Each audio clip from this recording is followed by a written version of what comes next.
علیہ محمد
جل رہے ہیں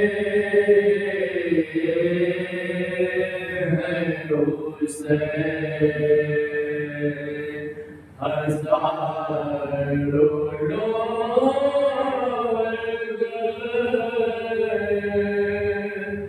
اسی غم میں جل رہے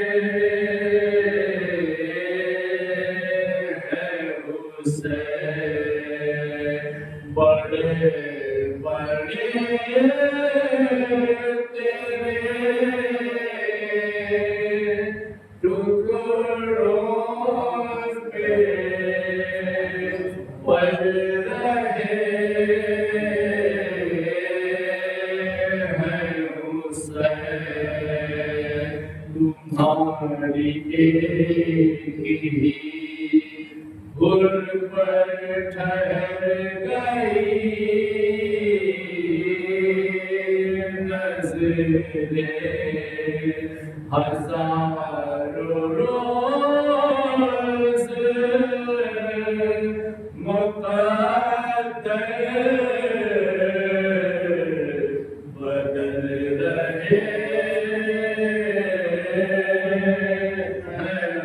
حسین میں کربلا کے لیے جب بھی گھر سے نکلا یہ لگ رہا ہے میرے ساتھ چل رہے حسین ہزاروں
لوگ دیکھتی ہے میرے مولا کی نظر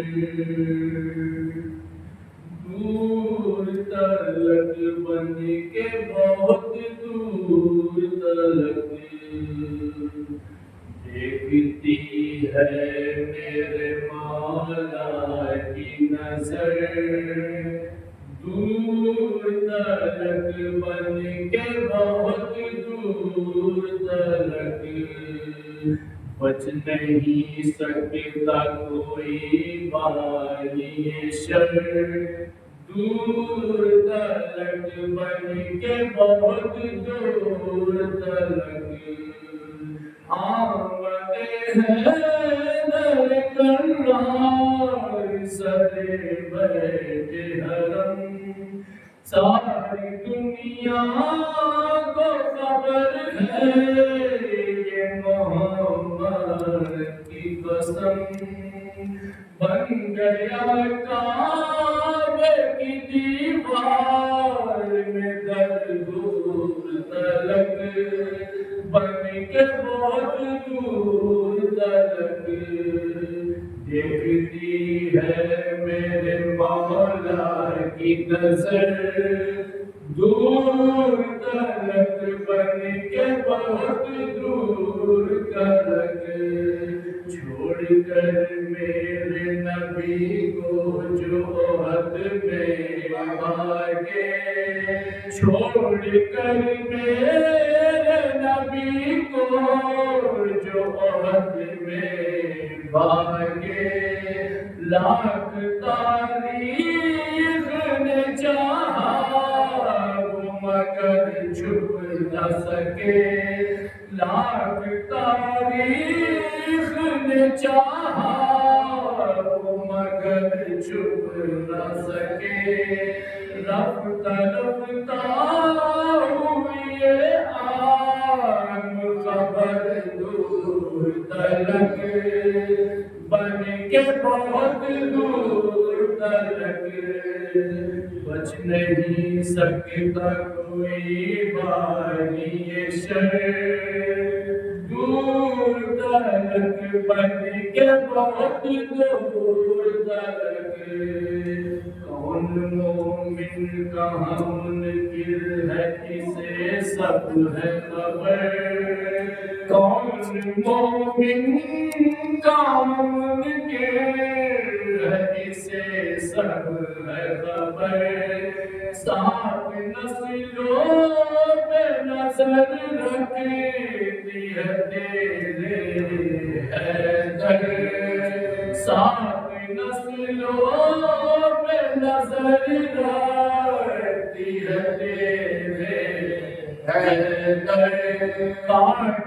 دیتی ہے منافق کا جگر دور تلک بن کے بہت دور تلک دیکھتی ہے میرے مولا کی نظر دور تلک بن کے بہت دور تلک مل گیا ہوتا اگر اس نے بغاوازی کو مل گیا ہوتا اگر اس نے بغاوازی کو دیکھتی خلق خدا ایسے مناظر دل تو اڑتے میدان میں کفار کے سر دور تلک بن کے بہت دور تلک دیکھتی ہے میرے مولا کی نظر دور تلک بن کے بہت دور تلک لشکر شام سے ہر جانب شبی چلا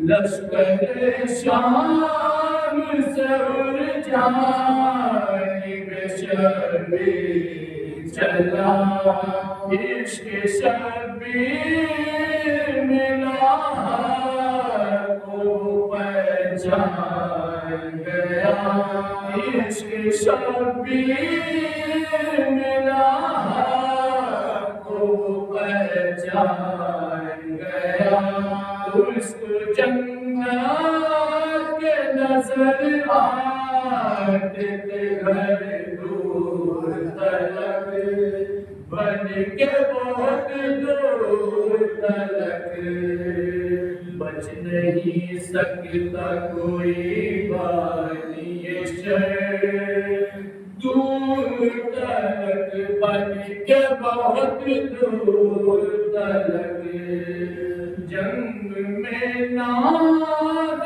علی گڑھ پڑھ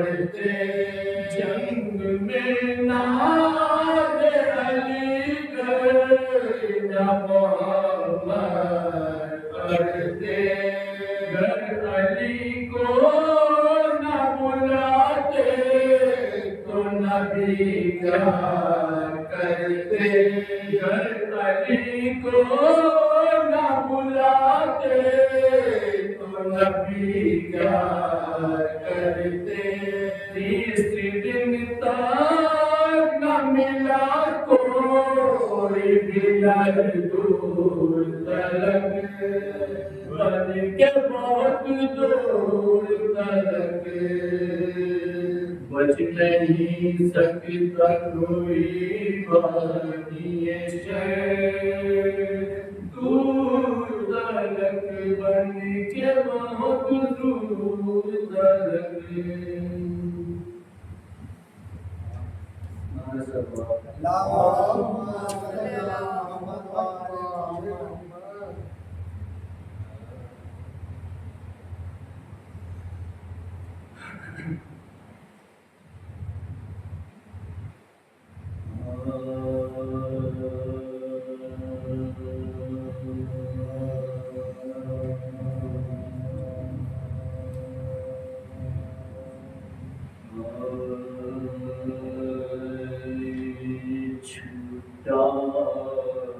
جو شاہ سے پیری میں نوجوان فرزند چھڑا جو شاہ سے پیری میں نوجوان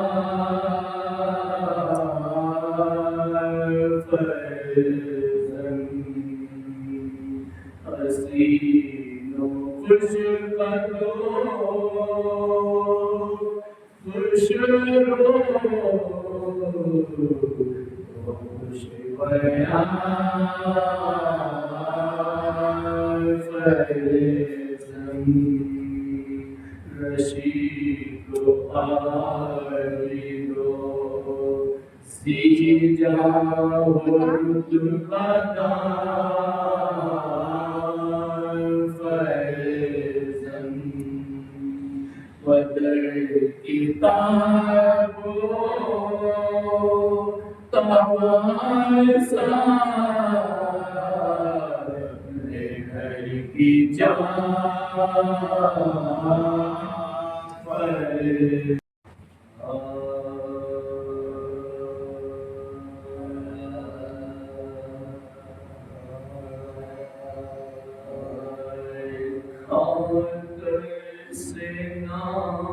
جو سینے پہ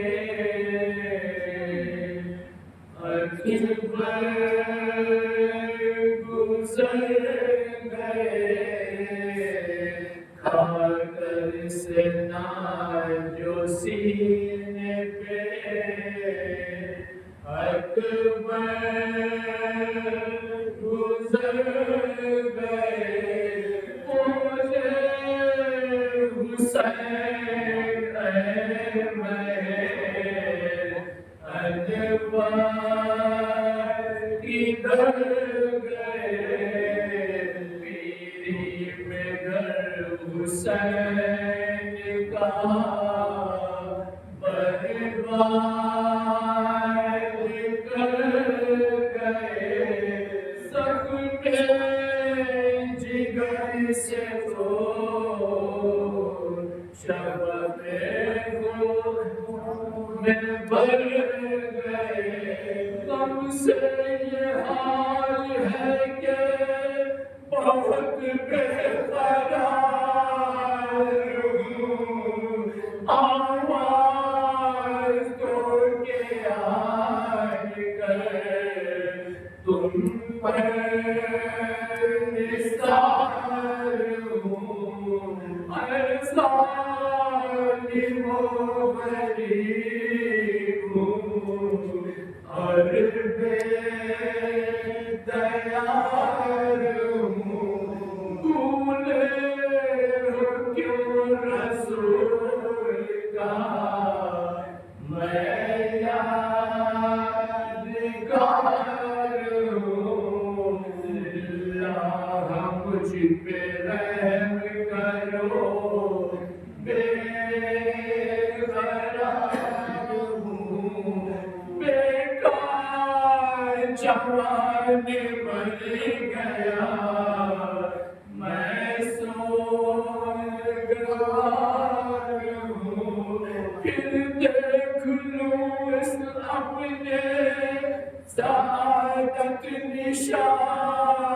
کو برچھی کہاں لگی میرے کڑیاں جوان کو کھا کر سنا جو سینے پہ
یا رب جدا نہ کیجیو کسی ماں سے لال کو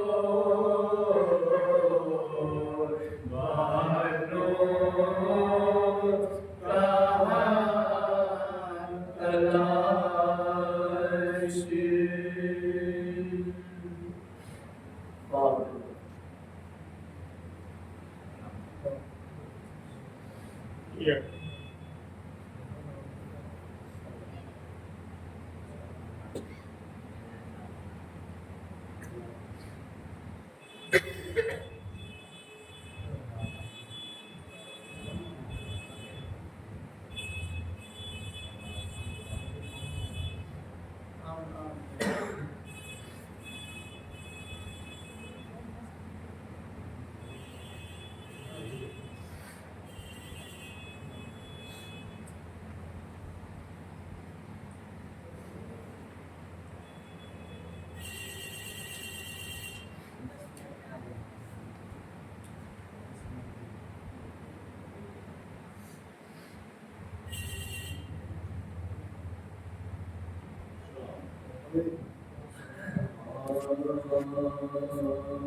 جب خیر مانگے قرآن سے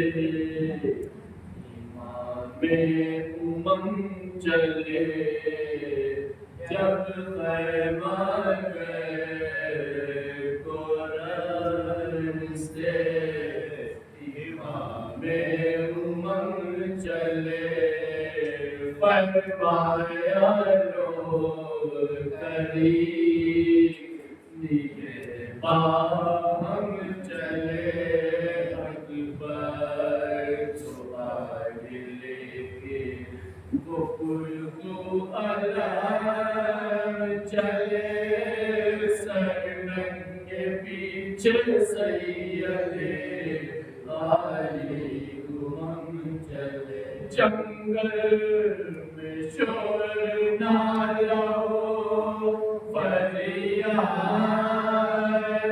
آتا حضرت کے پیچھے حسب علمدار چاہتا جب خیمہ گئے قرآن اکبر علم کو خیمے کے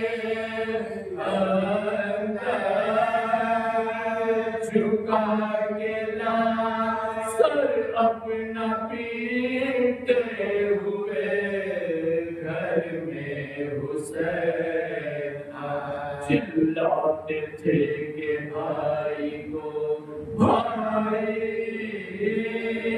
کہاں سے پار عاشق نے ساتھ چھوڑ دیا میرا ہائے چھینا اجل نے ہم سے ہمارے دل کو لو بیویوں تنہائی میں چھوڑا عشق کو جب خیمہ گئے قرآن سے امام امم مر جائے گی کہیں جو سارا جدا رہے وہ کیجیے کہ قلب میں رس کے وفا رہے ہے آپ جس جگہ وہی لانی بھی آ رہے تھوڑی سی جا میرے لیے بھائی نے پائے بیٹوں کا قرب چاہتی ہوں عظیم بھی پاتی ہو سرانا کنیز کا جب خیمہ گئے قرآن یہ سر کے پیٹنے جو لگی ہو جگر بیدار زینب نے شاہدی سے کہا رو نظر وارث کے وقت میں ہوتا ہے یہ حال میں نثار لے جائیے عرب کو اب جائے نامدار ماتم میں کوئی اور مصیبت گزر نہ جائے ڈر ہے پلنگ کے پاس سے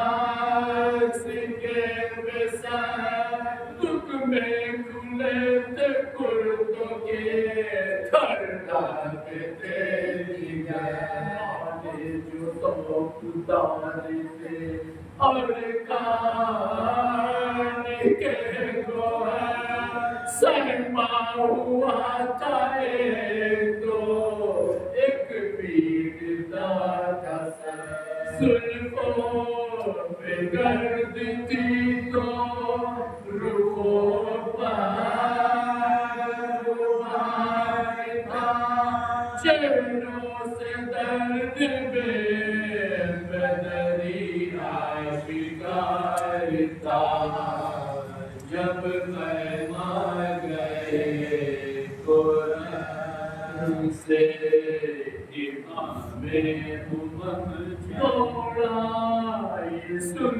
کے نہر کی جانے وہ بے مدد رو کر پکارے شاہ کے چلے کدھر ننھے سے ہاتھ چھوڑ کے بولا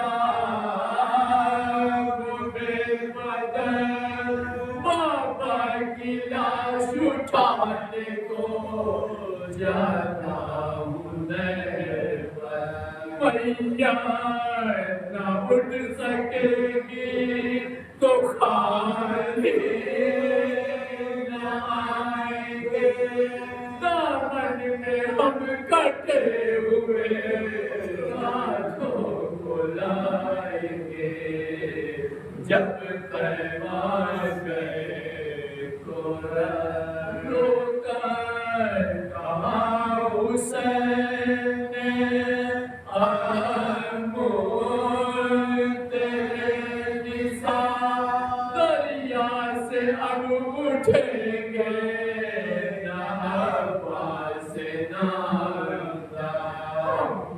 قریب مرگ ہے دل کو نہیں پتا چلتی ہے کوئی دم میں گلے پر چھری کی دھار رونا تلاش کر کے شہید جفا کیا اب تم اٹھانا مار کے بدلے چچا کی لاش جب خیمہ گئے قرآن سے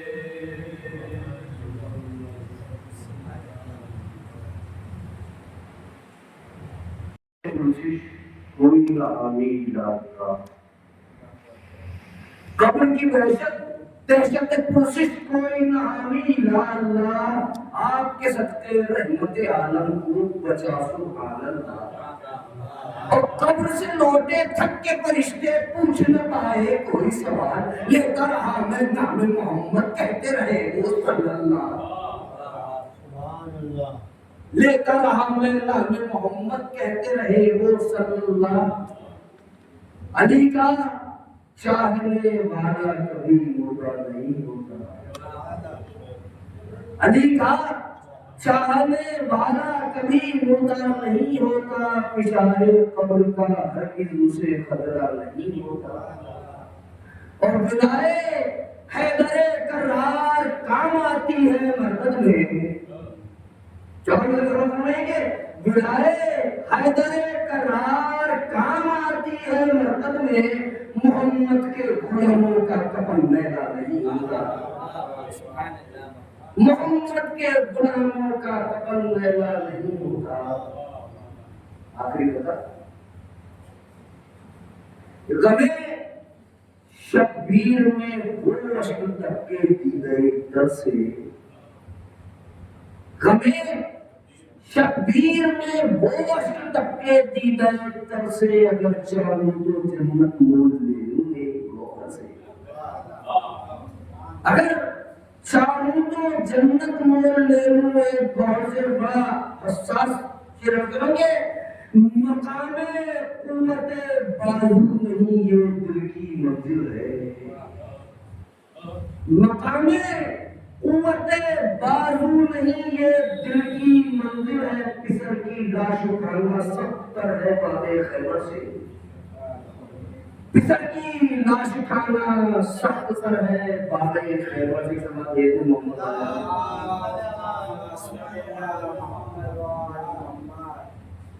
حیات کے عنوان سے کچھ حصہ اور آپ کی میری بڑی تمام اللہ کے فیض سے قائم ہے عز و شان حیات،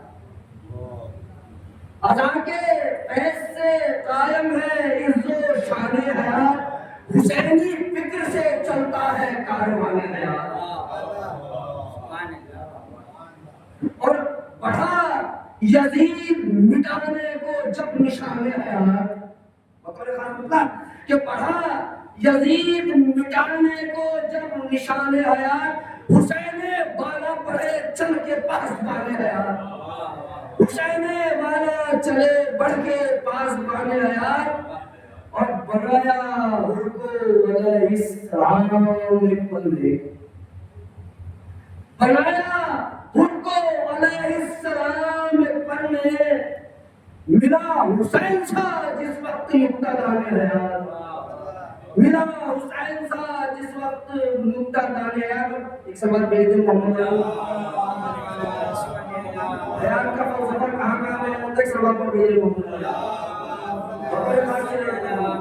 کہ زبانیں میسمیں تمہار کٹ گئی، لیکن زبانیں میسمیں تمہار کٹ گئی، لیکن فراز دار سے ہوتا رہا بیان حیات، زبانیں میسمیں تمہار کٹ گئی، لیکن فراز دار سے ہوتا رہا بیان حیات، اور حسین والا نے انسانیت بچانے کو، حسین والا نے انسانیت بچانے کو لکھی ہے خون مطہر سے داستان حیات، لکھی ہے خون مطہر سے داستان حیات، اور اس تمام خون ریزی کی اس وقت چل رہی ہے اس میں کلیہ کریں گے۔ ایک سوال بھیجے محمد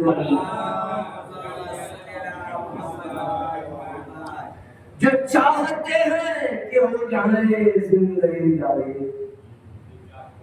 جو چاہتے ہیں کہ ہو جائیں زندگی جاوید، درے حسین پہ آ جائیں طالبان حیات، جو چاہتے ہیں کہ ہو جائیں زندگی جاوید، درے حسین پہ آ جائیں طالبان، اور کیا حسین نے اعلان یہ کٹے سر سے، کیا حسین نے اعلان یہ کٹے سر سے، شہید اصل میں ہوتے ہیں پاسبان حیات، شہید اصل میں ہوتے ہیں پاسبان حیات۔ اور اس شعر میں طور خاصون سوال فرما لیجیے کہ بتایا موت کو قاسم نے شہر سے ہی، بتایا موت کو قاسم نے شہر سے شیری، یہی ہے منزل معراج اطمینان حیات، یہی ہے منزل معراج اطمینان حیات. اور میرے قوم جو زندہ ہے ایک بار بھیجے محمد عالم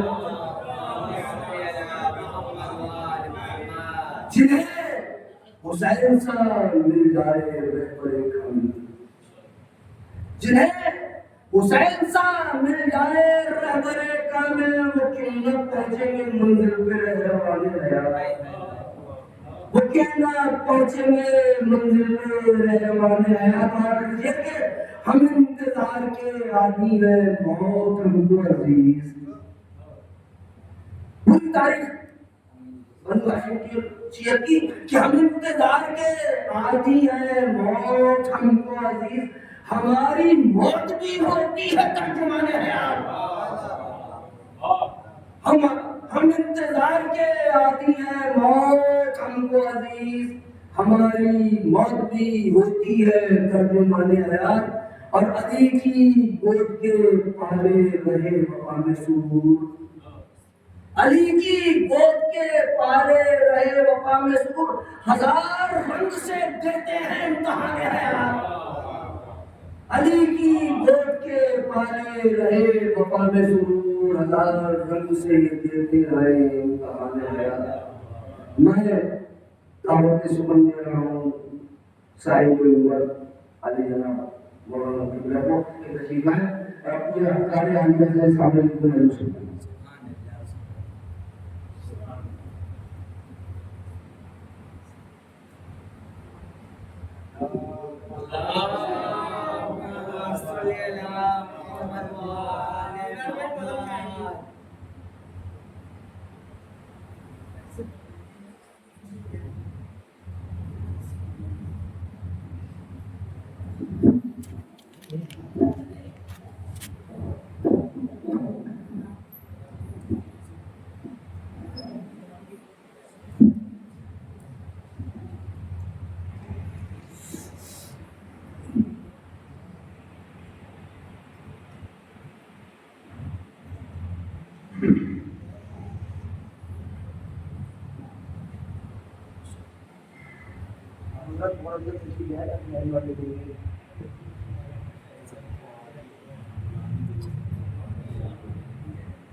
رحم الله من قرأ الفاتحة.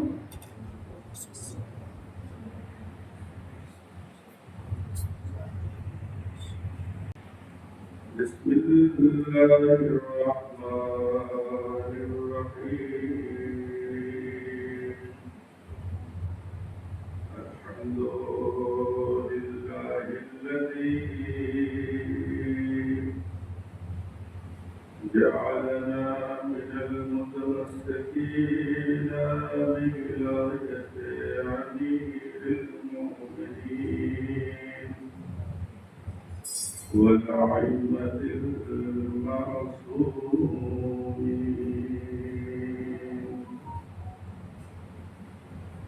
الذين أذهب الله عنهم الرجس وطهرهم تطهيرا.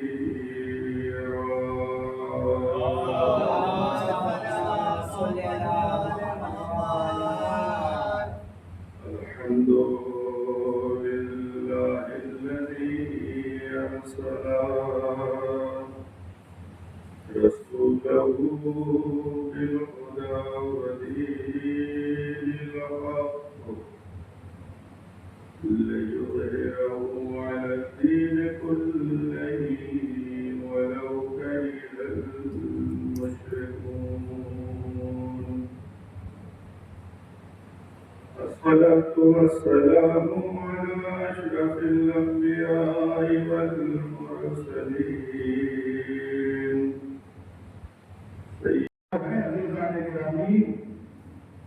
انسان کو راہ راست سے ہٹا سکتی ہے, خدا کے ذکر سے غافل بنا سکتی ہے.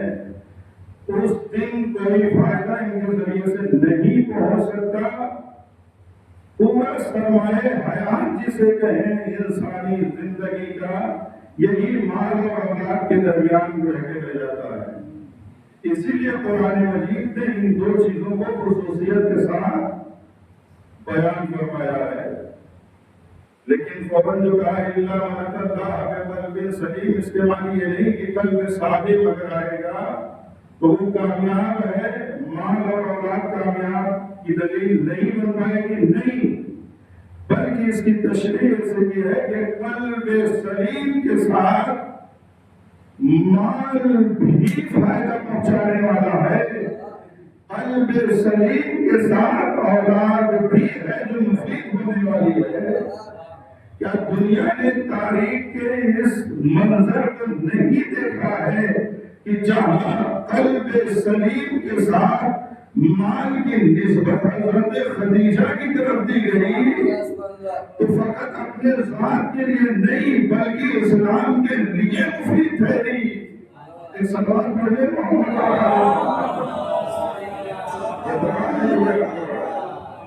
اور اسی طریقے سے اولاد کی گفتگو ہے، وہ مال اور وہ اولاد کہ جو قلب سلیم کے ساتھ نہیں ہے، یہ ہے جو لا ينفع کی منزل میں ہے، جو فائدہ نہیں پہنچانے والی ہے، لیکن وہ مال اور اولاد کی جو سالم دل کے ساتھ ہے وہ ہے کہ جو مال کو فائدہ پہنچانے والا ہے وہ اولاد بھی فائدہ پہنچانے والی ہے۔ ایک صلوات پڑھ لیں۔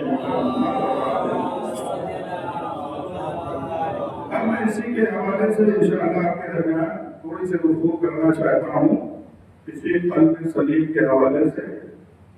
چونکہ قرآن مجید میں قلب کے حوالے سے آپ دیکھیں کہ اس دن کو الگ الگ ناموں سے جو ہے وہ تعبیر کیا گیا، کبھی یہی قلب ہے، اور قلب کو قلب اسی لیے کہتے ہیں جو بدلتا رہتا ہے نا، چونکہ کب بدل جائے کوئی خبر نہیں، واقعہ نہیں، البتہ اب بدلنا بھی اس کی دو صورت ہے، ذالک ابھی میں انشاءاللہ آخر کلام میں ذکر کروں گا۔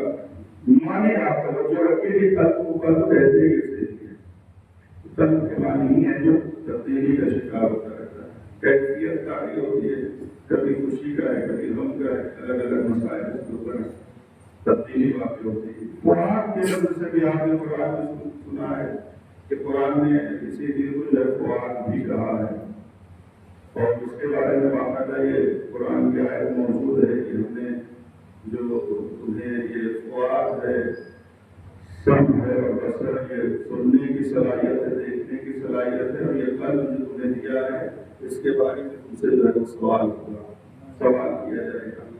توجہ بھی لہذا یہ فؤاد کے لفظ بہت سے لوگوں نے حقوق اور نفس کو بھی اسی زمرے میں رکھا ہے، کچھ مختصر اس میں فرق پایا جاتا ہے۔ ایک لفظ اور بھی جو ہمارے یہاں بہت استعمال ہوتا ہے، مردہ ضمیر جسے کہتے ہیں، آپ کو سکھا دیتے ہیں مردہ ضمیر، تو ضمیر تو اصل ضمیر کیوں کہتے ہیں، یہ ضمیر ہے کیا؟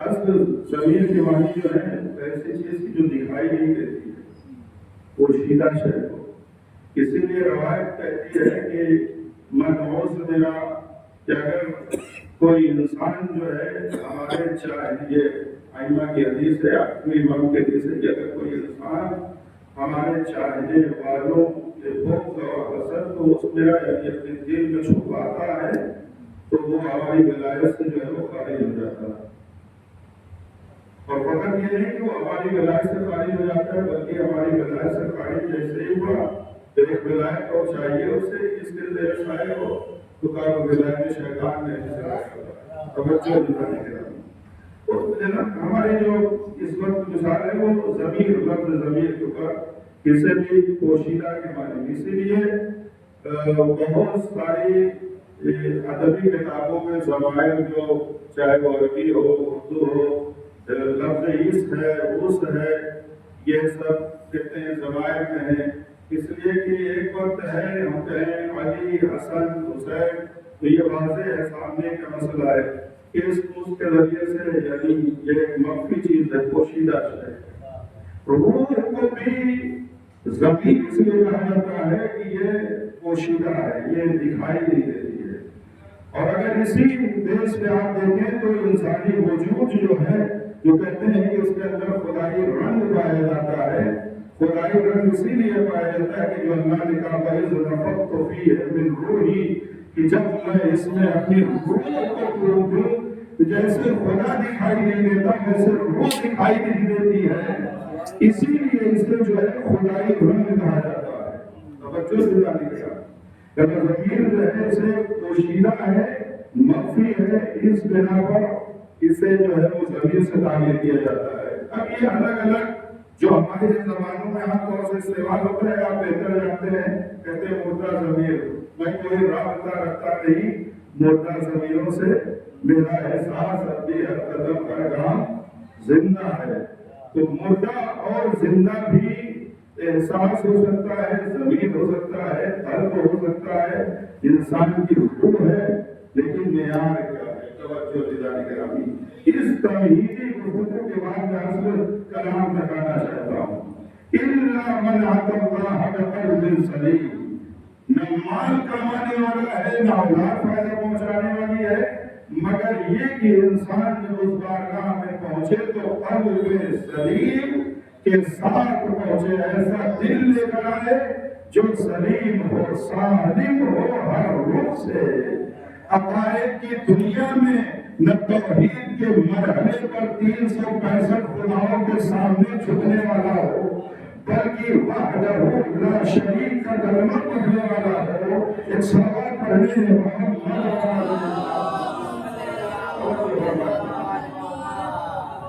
اب یہ سلامت جو ہے یہ کن کن چیزوں سے ثابت ہو رہا ہے، یہ ہماری روایات ہیں جو بڑھ کے بیان کرتی ہے۔ اور صلوات پڑھ لیں۔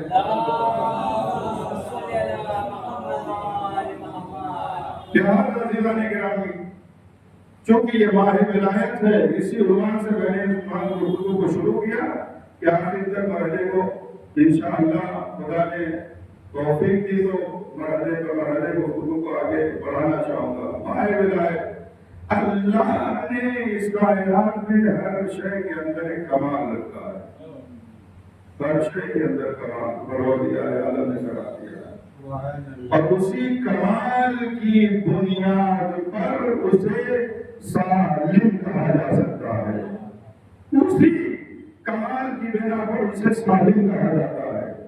اگر وہ کمال اس کے اندر موجود نہیں ہے تو اسے سالم یعنی محفوظ نہیں کہا جا سکتا ہے۔ توجہ کیجیے گا عزیزان گرامی، ہر شے میں اللہ نے کمال رکھا ہے، جب تک وہ شے اس کمال کی مالک ہے گویا وہ سالم ہے۔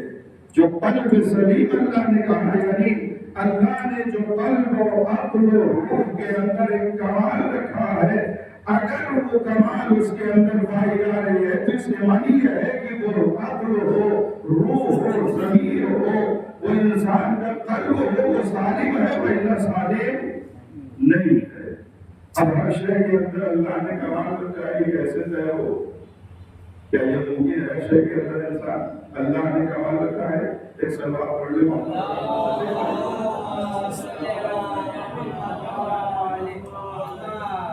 ہر شے کے اندر اللہ نے کمال رکھا ہے، ہر شے کے اندر۔ زمین کے اندر پروردگار عالم نے کمال چھپا کر رکھا ہے۔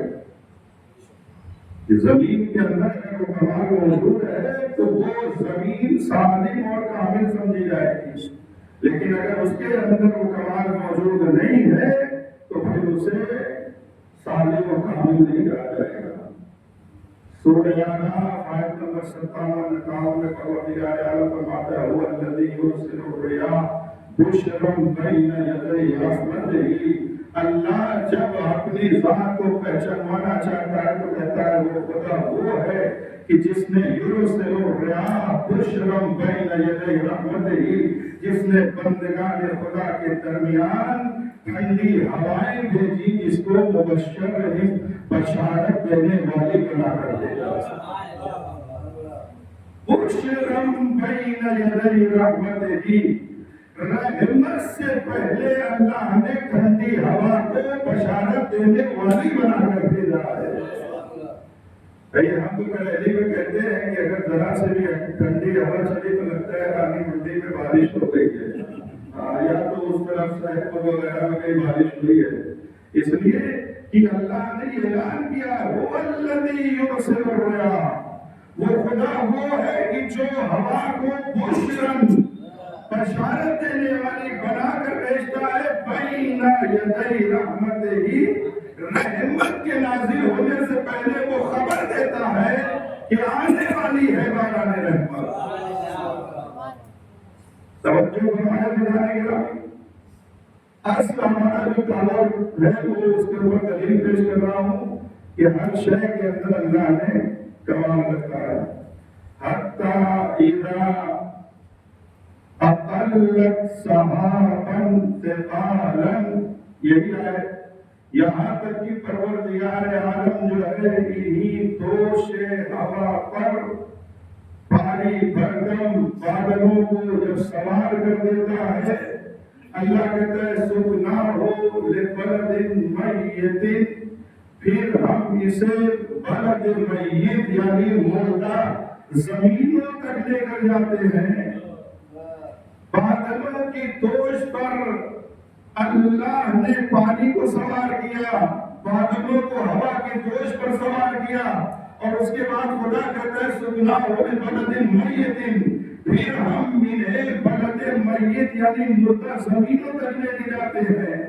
جب مردہ زمینوں تک یہ بادل پہنچ جاتے ہیں تو اللہ کہتا ہے فَأَنزَلْنَا بِهِ الْمَاءَ، پھر میں ارادہ کرتا ہوں تو اس سے باران رحمت کا نزول ہوتا ہے۔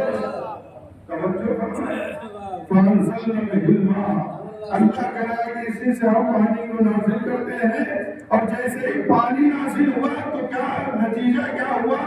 اللہ کہتا ہے فَأَخْرَجْنَا بِهِ مِن كُلِّ الثَّمَرَاتِ، اب ہم اسی باران رحمت کے نتیجے میں مختلف پھل اور میوے ہیں جو عالم بشریت اور حیوانیت کے حوالے کرتے ہیں۔ فَأَخْرَجْنَا بِهِ مِن كُلِّ الثَّمَرَاتِ، پروردگار عالم اب اس کے بعد جو لفظ استعمال ہوا ہے کَذَلِکَ نُخْرِجُ الْمَوْتَىٰ، اسی طریقے سے ہم مردوں کو بھی زندہ کریں گے۔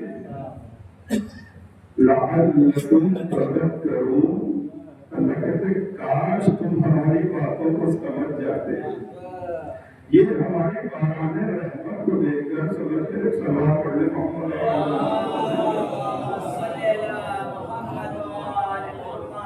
آیت سے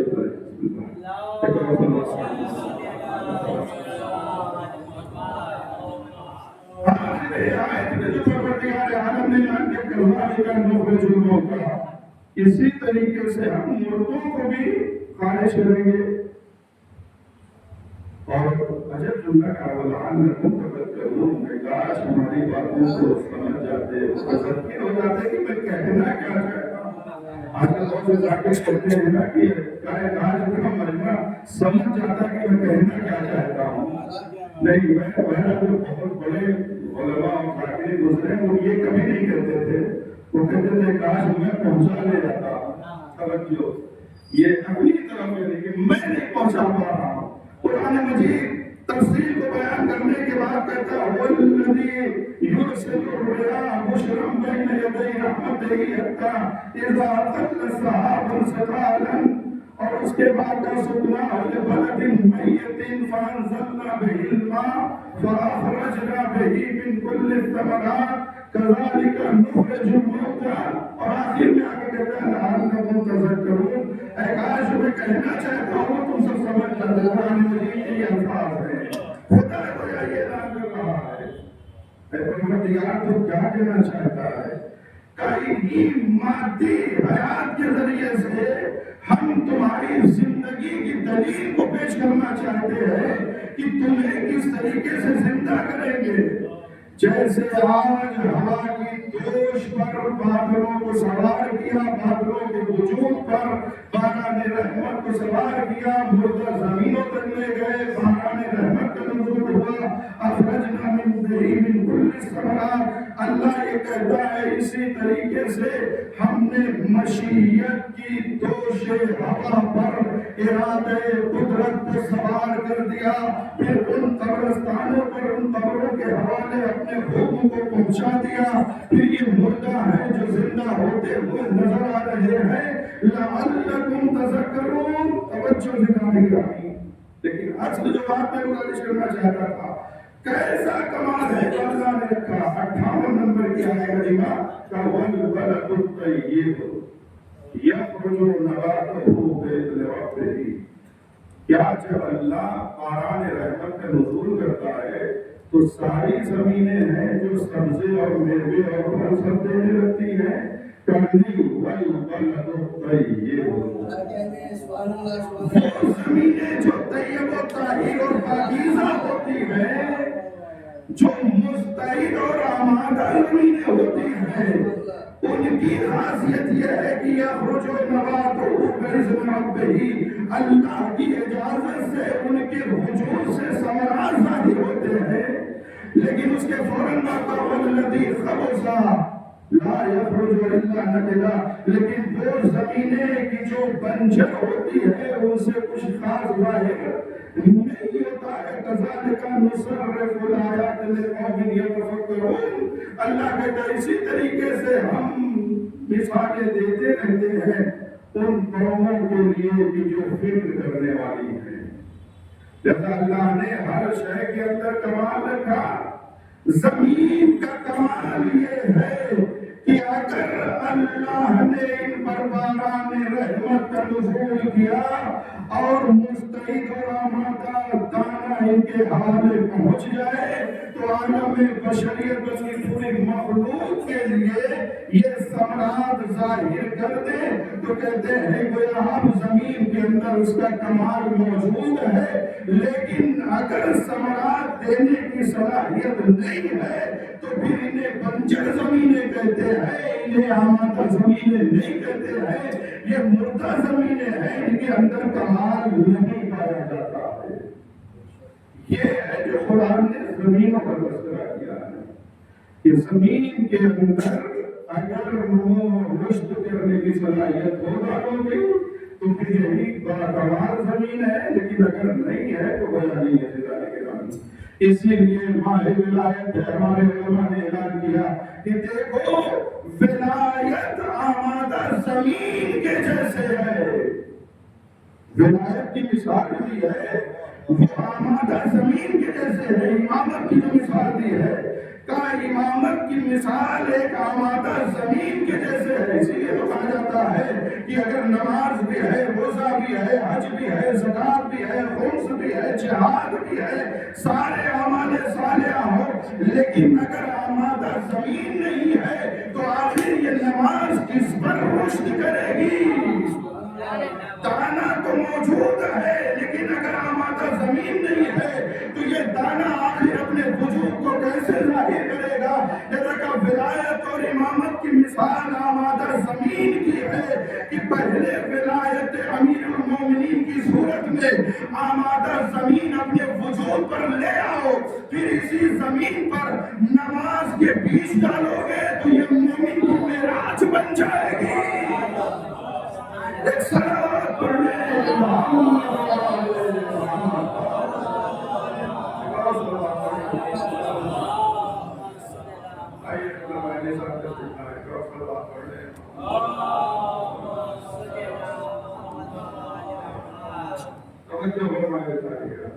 اس کے لیے ہمارے علماء نے ولایت کی جو مثال دی ہے وہ آمادہ زمین. مردہ زمین ہوتی ہے جس پہ آمادہ دانے بھی ڈال دیے جائیں تو پھر وہ دانوں کا عیب نہیں ہوتا ہے، اس کا زمین ہی کے اندر صلاحیت نہیں ہے.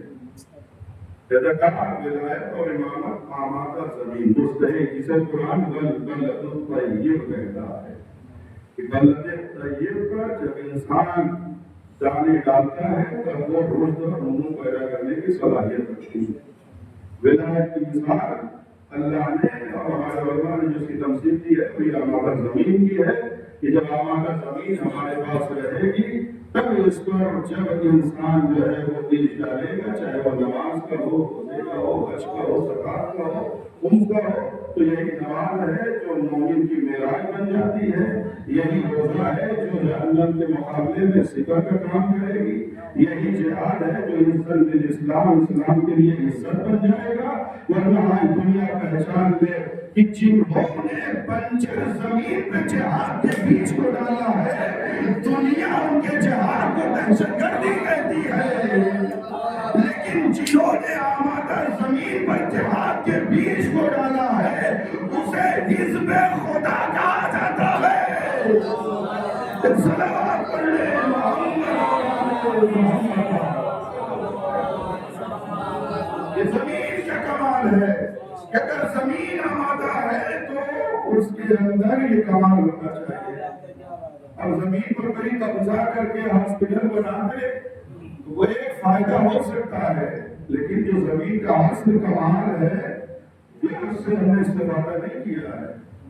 توجہ بتائیں ہندوستان کے رابطے سے زراعت کی جو کھیتیوں میں جو زمینیں ہوتی ہیں اسے محفوظ کیا جاتا ہے، اسے بچایا جاتا ہے، اس لیے کہ اللہ نے اس کو قرار دیا اسی لیے۔ لیکن یہ زمین کا کمال ہے۔ پہاڑوں کے اندر بھی اللہ نے کمالات رکھے ہیں۔ اب پہاڑوں کا جو مسئلہ ہے بہت ساری چیزیں ہیں، ذخائر دیکھیں پہاڑوں کے اندر کتنے ہیں جو پائے جاتے ہیں، ونڈوز سے جانے کیا کیا چیزیں ہیں، جو ساری چیزیں موجود ہیں۔ گنگا ندی کا کافی آنا جانا رہتا ہے اور آپ بہتر جانتے ہیں وہ منسوخ ہے ان چیزوں سے، کوئی بھی کیٹان وغیرہ بہت جب لوگ مومن وہاں لے کر جاتے ہیں گھومنے کے لیے تو بہت سی کان اور پہاڑ ایسے نظر آتے ہیں کہ جہاں پر لکھا ہوتا ہے ایک ماہی نہیں ہے مردہ کانے ہیں۔ ایک مردہ کی میں کہیے سانسیں لے رہی تھی کل تک، جو آج سانس نہیں لے رہی ہے، کل تک اللہ نے ان کے اندر جو کمال رکھا تھا، انہیں کوئلہ نکل رہا تھا تو گورنمنٹ کی طرف سے تھا کہ لائیو مائز ہے، لیکن جیسے ہی وہ کوئلہ نکلنا بند ہوا فوراً لگا دیا گیا ڈیڈ مائز، یعنی یہ کانے جو ہے یہ مردہ ہو گئی ہے۔ اس لیے کہ ان کے اندر جو اللہ نے کمال رکھا تھا وہ کمال نہیں پایا جاتا ہے۔ توجہ فرمائیں اللہ نے پہاڑوں میں کمال رکھا، زمینوں میں کمال رکھا، ہر چیز میں اللہ نے کمال رکھا۔ کمال موجود ہے تو کہیں گے یہ سالم ہے، لیکن اگر نہیں ہے تو فوراً کہیں گے یہ مردہ ہو چکی ہے، یہ کامل نہیں ہے۔ اسی لیے یہ نیچر کی دنیا سے نکل کر اگر انسان احکام کی دنیا میں پہنچتا ہے، نماز کتنی بڑی عظیم عبادت ہے لیکن اس کے باوجود پروردگار عالم سورہ ماعون میں کیا فرماتا ہے؟ وَوَيْلٌ لِّلَّذِينَ مُصَلِّينَ الَّذِينَ هُمْ عَنْ صَلَاتِهِمْ سَاهُونَ۔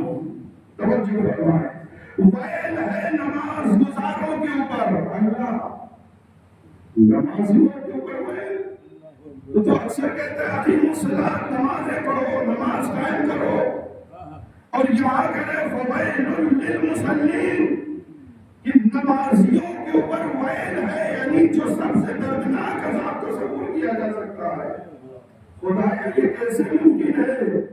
یہ نماز گزار ہے یا نہیں، نصف آیت نہیں، ناقص آیت نہیں پڑھو، کامل پڑھو۔ فویل للمصلین الذین هم عن صلاتهم ساہون۔ ایسے نماز گزاروں پر ویل اور دردناک عذاب ہے کہ جو یاد خدا سے غافل ہے۔ اس لیے کہ اللہ نے کہا کہ الصلاۃ للذکر، نماز پڑھو اس لیے تاکہ ہر وقت تمہارے وجود میں زندہ رہوں۔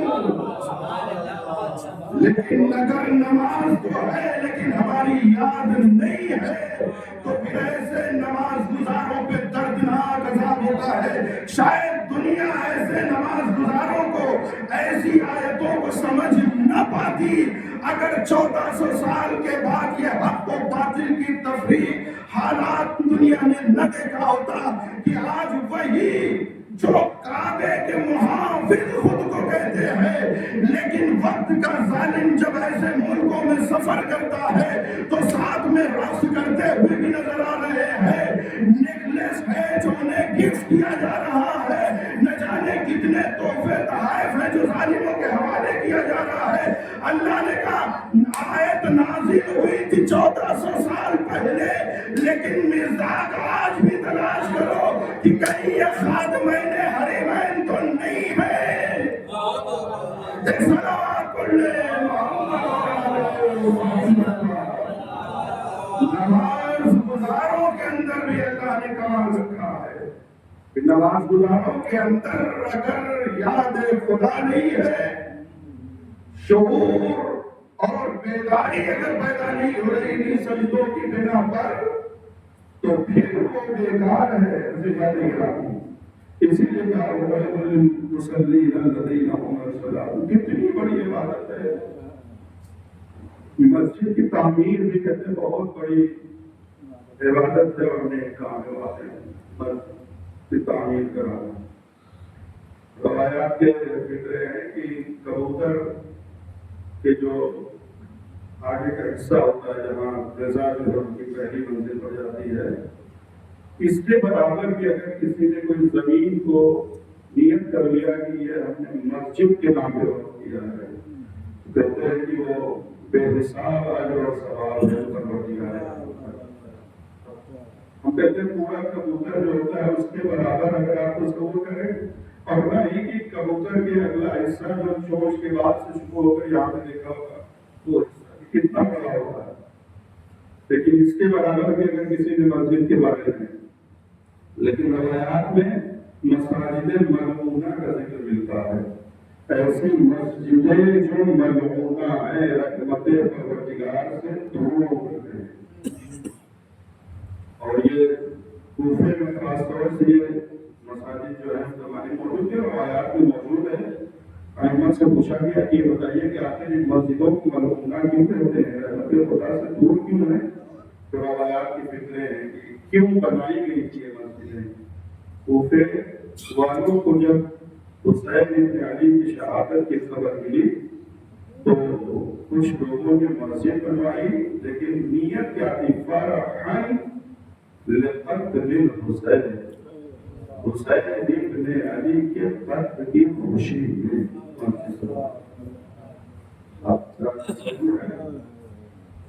انہوں نے کہا مسجد بنائے ہو لیکن سجدہ کرنے کی جگہ خدا کا گھر،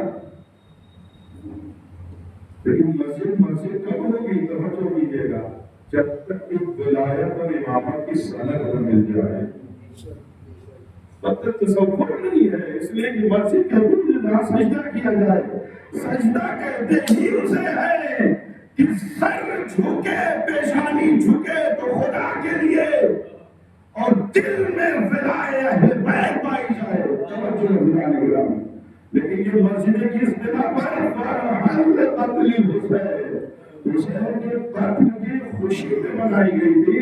تو ائمہ نے کہا کہ یہ وہ مسجدیں ہیں جو ملعونہ ہیں، یعنی رحمت خدا سے دور ہیں۔ تو کوئی انسان مسجد بھی بنا کے یہ سوچ سکتا ہے کہ ہم نے سب سے بڑا کام کر دیا، جس کے معنی کہ اس میں رضا الہی، رضا پیغمبر، وارثان پیغمبر، جب تک یہ نہیں تو کوئی فائدہ نہیں۔ نماز آپ نے غور فرمایا کتنی بڑی عبادت، مسجد بنوانا کتنا بڑی مہینے کی، لیکن اس کے باوجود اگر یہ کمال نہیں ہے تو یہ کمال نہیں ہے یہ ہمارے انسان کا۔ اس کے علاوہ قرآن کی تلاوت کے بارے میں، اس سے پہلے بھی جہاں پر میں نے خطاب کیا تھا وہاں ذکر کیا تھا قرآن کے حوالے سے، ادھر نہیں جانا، بس ایک جملہ یہ کہنا چاہتا ہوں کہ کتنی بڑی فضیلت ہے قرآن کی تلاوت کی، لیکن پھر بھی روایات کہتے ہیں وہ پتہ ہے قرآن کا قرآن یاد ہو۔ کتنے ایسے قرآن کے قاری ہیں کہ جن پر خود قرآن ہے جو لعنت کرتا ہے، اس لیے کہ قرآن کہتا ہے افلا یتدبرون افلا یتفکرون، اگر تعقل کیوں نہیں کرتے، تدبر کیوں نہیں کرتے؟ جب تک تدبر نہیں، تفکر نہیں، اس وقت تک قرآن کی تلاوت نہیں ہے۔ اگر یہ نہیں تو بیکار ہے۔ منبر کی اتنی بڑی عظمت ہے لیکن اس کے باوجود سید سجاد علی یزیدی دربار میں کھڑے ہو کے آواز دے رہے تھے، اے ذلی یا یزید، یزید مجھے اجازت دے۔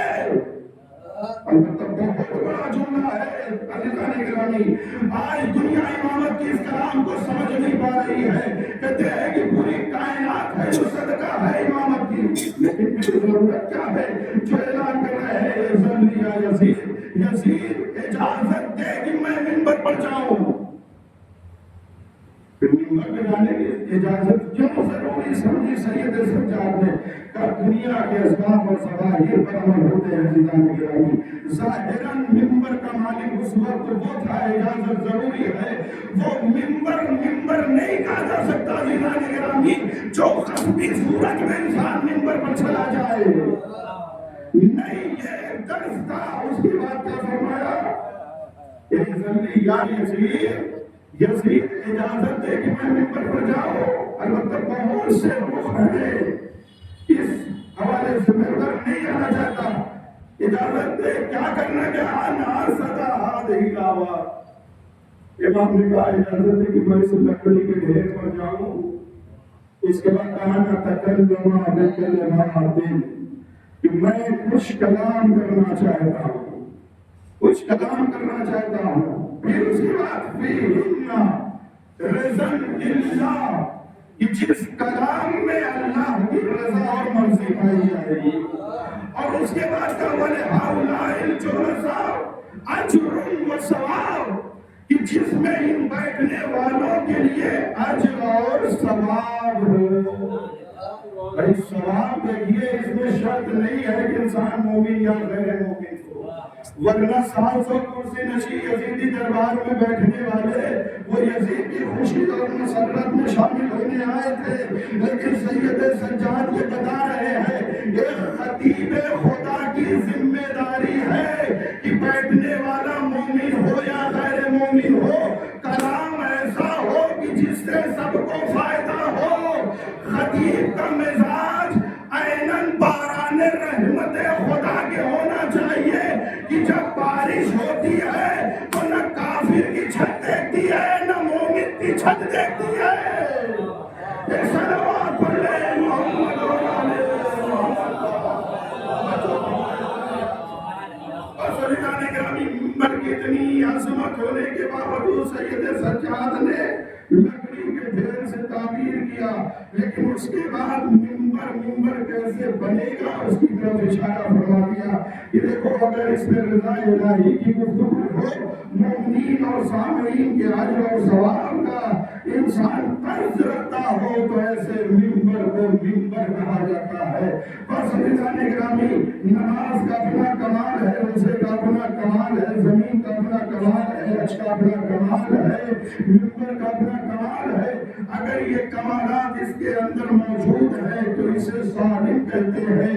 اسی کو کامل کہتے ہیں. لیکن اگر یہ موجود نہیں ہے تو پھر نہ یہ صالح ہے نہ کامل ہے. اللہ نے اعلان کیا یوم لا ینفع مال ولا بنون. دیکھو اس دن نہ تمہارا مال کمانے والا ہے نہ اولاد کمانے والی ہے. الا من اتى اللہ بقلب سلیم. مگر وہ کہ جو میری بارگاہ میں قلب سلیم کے ساتھ آئے. اس کے معنی یہ ہوئے کہ جب تک ہمارا قلب میں اللہ نے جو کمال رکھا ہے اگر وہ کمال پایا جاتا ہے تو اسے سلیم کہا جاتا ہے.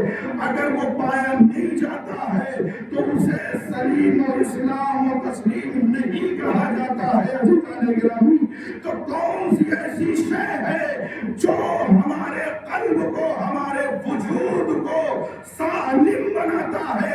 امام رضا نے بڑھ کے آواز دی کمال الدین ولایتنا.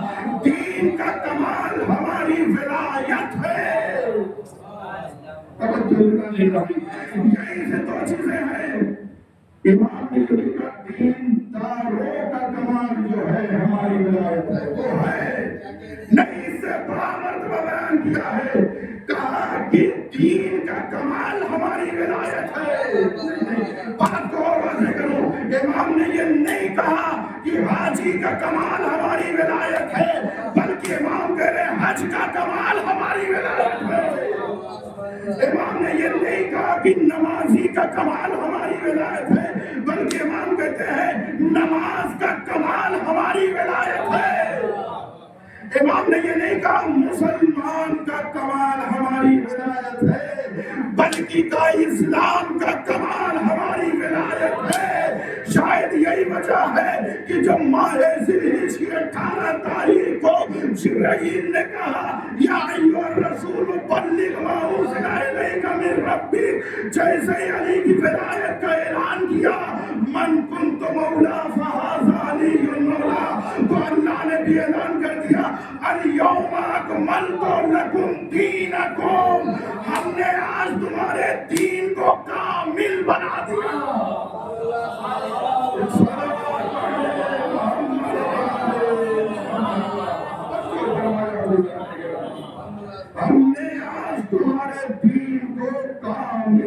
کیا بھائی دین ہے کیا؟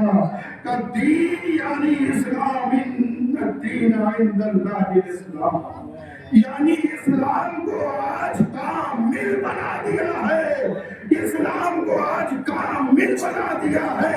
اسی کو دوسرے لفظوں میں قرآن نے کہا الا من اتى اللہ بے قلب سلیم، نہ مال کام آئے گا نہ اولاد کام آئے گی، مگر جو ہماری بارگاہ میں قلب سلیم یعنی قلب اسلام کے ساتھ آئے گا وہی کامیاب ہونے والا ہے۔ میں نے ابتدائی مجلس میں مرحوم کی اشارے سے ذکر کیا، اسے یا قلب سلیم کہیے یا اسے ضمیر حسن کہیے۔ ایک صلوات علیہ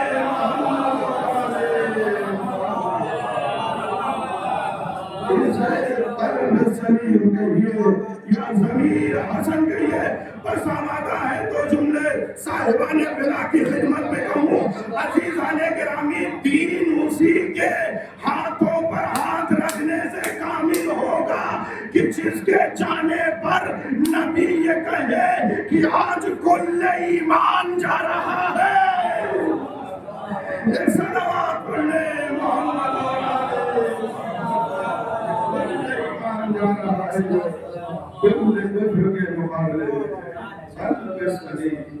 عزیزان گرامی، جب اللہ نے کمال انسانی حیات میں زندگی میں رکھا ہے اور وہ قلب و عقل جسے کہیں، ہر عقل اور قلب نہیں، جو اس بات کی ہمیں اور آپ کو رہنمائی کرے کہ لمحہ لمحہ ہم نقص سے نکل کر کمال کی طرف سفر ہمارا جاری رہے۔ اگر یہ فکر ہمارے اندر موجود ہے تو اسی کو عقل سلیم و قلب سلیم اور اسی کو ضمیر حسن یعنی ایسی روح کی جو بیدار ہو، حسین ہو۔ اور یہ ممکن ہی نہیں ہے کہ ضمیر حسن ہو لیکن کوئی ظہیر نہ ہو، کوئی مددگار نہ ہو۔ اور بیٹے کا سب سے بڑا مددگار اس کا باپ ہوتا ہے۔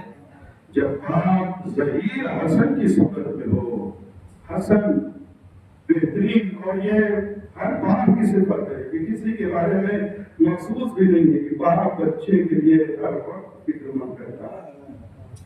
ظہیر حسن بہترین مددگار ہو باپ کی صورت میں تو بچے جو ہے زمین کی صورت میں قوم کے حوالے ہوتے ہیں۔ یہی ہمیں آپ کو دعا کرنی چاہیے اور یقین جانیے کہ جب باپ کی صورت میں مددگار ہو اور جب وہ اپنے ہی نگاہوں کے سامنے ایسے بچوں کے جگہ سے کو دیکھے۔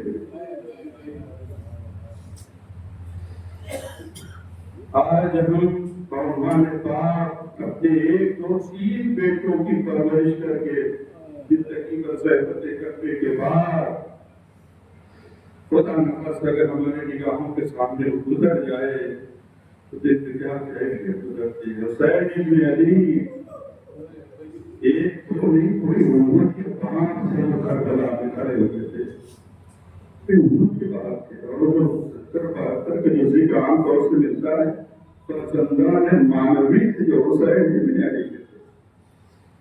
روایت میں تو وہ جناب علی اکبر کے جنازے میں جو کیفیت دیکھی ہے نہیں، حسین ابن علی کا حال جنازے میں نہیں جو کیا تھا، کیونکہ وہاں سب فرزند ہیں، سب اولاد ہیں، اولاد حسین۔ اور یہی وجہ ہے جانے گرامی جب خلقن و خلقن اس بیٹے کو سنبھالا جسے علی اکبر کہتے ہیں، اور جب میدان کی طرف چلے ہیں تو فوراً حسین ابن علی نے اپنے ہاتھوں کو بلند کر دیا، ہاتھوں کو بلند کر کے اللہم اشہد علی ہؤلاء القوم، کہ خدا اس قوم پر تو گواہ رہتا، اس لیے اس سے بہتر گواہ کون ہوگا۔ فقط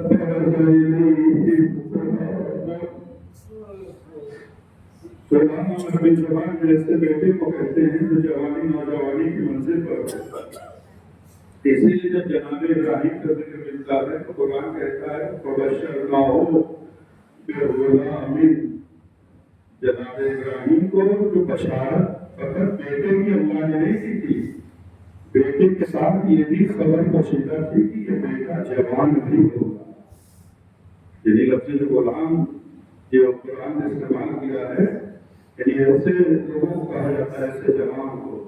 جب حسین ابن علی کربلا میں کھڑے ہو کے کہہ رہے تھے فقط برز الیہم غلام، اے اللہ تمہارا باپ ایک ایسے جوان کو بھیج رہا ہے، اشبہ الناس خلقا وخلقا ومنطقا، کہ جو لوگوں میں سب سے زیادہ دل رسول سے شبیہ ہے، خلقا بھی رسول چل رہا ہے، خلقا بولتا ہے تو رسول ہے، منطقا گفتار بھی ہے تو رسول ہے۔ اور اس کے بعد اگر جملہ کہا لقد اشتقنا، جب بھی ہم مشتاق ہوتے تھے ہم اہل بیت زیارت رسول، اللہ کے رسول کی زیارت کرنے کے، تو فنظرنا الیہ، علی اکبر کو اپنے سامنے بٹھا دیا کرتے تھے، علی اکبر کی زیارت کرتے تھے۔ پوری کائنات حسین کے روضے کی زیارت کر رہی ہے، لیکن حسین ابن علی ہے جو علی اکبر کی زیارت میں مشغول ہے۔ عجب نہیں الہی انتظام رہا ہے کہ بڑی قربت پائی جاتی ہے، علی اکبر میں اور حسین ابن علی میں نزدیکی ہے۔ ہاں زیادہ ہو، اس کے بعد تاریخ کہتی ہے جیسے حسین ابن علی نے اس کرے جوان کو روانہ کیا، آیت اللہ شوستری نے عجب جملہ کہا کہ جب بھی انسان کے اوپر جانکنی کا عالم آتا ہے، وقت آخر آتا ہے، کیفیت یہ ہوتی ہے کہ کبھی وہ اپنے ہاتھوں کو پھیلاتا ہے، کبھی سمیٹتا ہے، اپنے پیر کو کبھی پھیلاتا ہے، کبھی سمیٹتا ہے۔ اگر یہ طاقت موجود ہو تب ایسا ہوتا ہے، ورنہ یہ بھی ہو سکتا ہے کہ جانکنی کے عالم میں انسان کی طاقت ہی نہ ہو تو پھر وہ کچھ نہیں کر پاتا۔ کربلا نے اس کا منظر بھی دکھایا ہے، علی اصغر کو جتا دیا ہے، لیکن علی اصغر ہے جو پیر کی وجہ نہیں لگے، بلکہ اتنی طاقت باقی تھی کہ فقط اپنے رسول کے ہونٹوں پہ سوکھی زبان پھیل سکتے تھے۔ آیت اللہ شریف کہتے ہیں کہ یہ جاگنی کا عالم ہوتا ہے، انسان ہاتھوں کو پھیلاتا ہے، کبھی پیروں کو پھیلاتا سمیٹتا ہے۔ کہتے ہیں اللہ جب پورے باب حسین ابن علی نے جوان علی اکبر کو رخصت کیا، ایک مرتبہ زمین کربلا پہ حسین کبھی بیٹھتے تھے کبھی اٹھتے تھے، ایسا لگتا تھا وہاں پر جاگنی کی حالت طاری ہو گئی ہے۔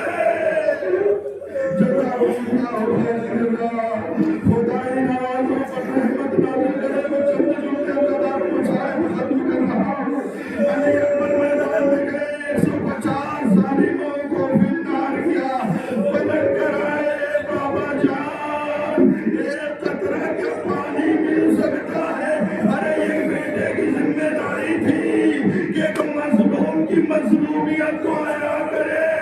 علی اکبر اپنی پیاس بیان کرنے نہیں آئے تھے، بلکہ جیسے ہی باپ نے کہا اے بیٹا علی اکبر اپنی زبان کو ہمارے منہ میں رکھو، زبان کھینچ کے بتا دیا میرا بابا مجھ سے زیادہ۔ جزاکم اللہ خیر الجزا۔ تمہارا علی اکبر میدان میں آئے، چند لمحے نہ گزرے تھے کہ ایک ایسا سلام آیا کہ جس میں بیٹا یہ کہہ رہا ہے بابا مجھے سلام جواب سلام کی امید نہیں ہے، اس لیے کہ جب آپ میری شہادت کی خبر سنیں گے غش پہ غش آئے گا، علیکہ منی السلام یا ابتا، اے بابا میرا آخری سلام۔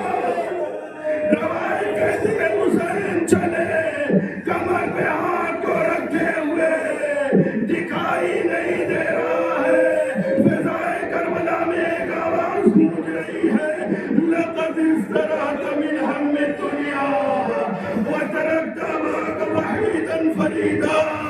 اے بیٹا علی اکبر دنیا کے غم سے چھٹکارا پا لیا، ضعیف باپ کو اکیلے چھوڑ کر چلے گئے، باپ قریب پہنچا، بیٹا ایڑیاں رگڑ رہا ہے، ایک مرتبہ حسین نے سینے پہ برچھی کی علی نکالی زمین کربلا لرزنے لگی آواز گونجی یا حسین بس ایک مرتبہ زینب ہے جو دوڑی کیا دیکھا کہ بھیا جوان کے لاشے کو سینے سے لگائے بڑھنا چاہتے ہیں لیکن پھر گر جاتے ہیں بہن نے بڑھ کے سہارا دیا علی اکبر کا جنازہ خیمے تک آیا عرض کروں گے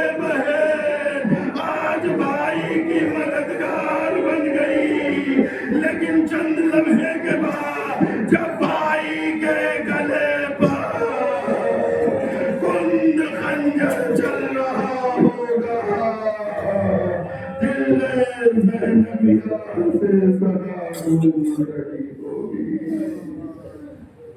وَسَيَعْلَمُ الَّذِينَ ظَلَمُوا أَيَّ مُنقَلَبٍ أَلَا لَعْنَةُ اللَّهِ عَلَى الْقَوْمِ الظَّالِمِينَ رَبَّنَا تَقَبَّلْ مِنَّا إِنَّكَ أَنْتَ السَّمِيعُ الْعَلِيمُ وَتُبْ عَلَيْنَا إِنَّكَ أَنْتَ التَّوَّابُ الرَّحِيمُ اللهم اغفر للمؤمنين والمؤمنات والمسلمين والمسلمات الأحياء منهم والأموات وعلي اللهم بيننا وبينهم بالخيرات إنك مجيب الدعوات وإنك غافر الذنوب والسيئات وإنك رافع الدرجات وإنك قابل التوبات يا الله يا رحمن يا رحيم پروردگارا تجھے واسطہ ہے محمد و آل محمد کا ہماری سزا و عبادت و شرف قبولیت عنایت فرما پروردگارا تجھے واسطہ ہے محمد و آل محمد کا مرحوم مقبول کی مرحمت فرما پروردگارا ان کی مغفرت فرما اعلیٰ علیین میں جگہ عنایت فرما اسماء نگران میں خصوص والدین شریک حیات صبر جمیل و جزیل عنایت فرما خدایا کم سی والد جو موجود ہے ان کے بابرکت غلامی عنایت فرما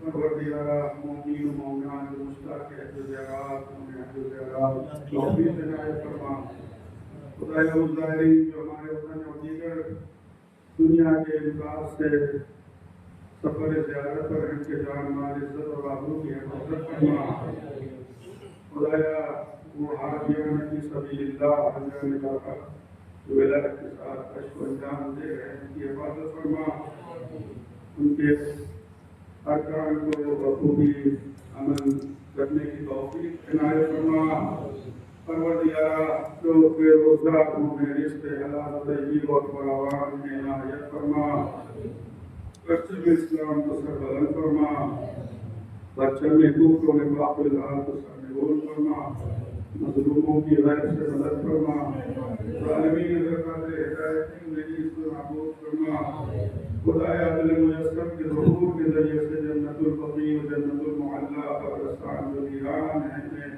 آباد فرما پروردگارا اس گرفتار قوم پر علماء عاملین و فقہاء صالحین کا سایہ قائم و دائم فرما پروردگارا قوم میں وہ افراد کسی جرمان سے نوحقان ذاتین متبا حضرت داران سید الشہداء راہ کربلا مشن کربلا کی خدمت میں مشغول ہے خدایا آنے والے مہینے میں ماہ میں بستر میں توفیقات میں عطا فرما ان کی جان مال عزت و آبرو کی حفاظت فرما پروردگارا حقیقی وارث اسلام و ایمان و قرآن ایمان زمان کے ظہور میں تعجیل فرما ہم سب کو ان کے عوام و انصار اور مددگاروں میں شامل ہونے کی توفیق عنایت فرما یا رب محمد و آلہ الطاہرین گزارش ہے کہ مرتبہ سورہ الحمد اور 3 مرتبہ سورہ اللہ کی تلاوت فرما کر مرحوم و مقبول زمین حسن ابن ظہیر حسن کی روح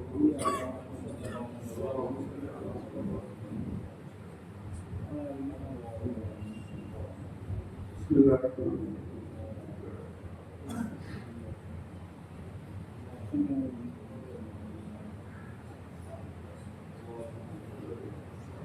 الرحیم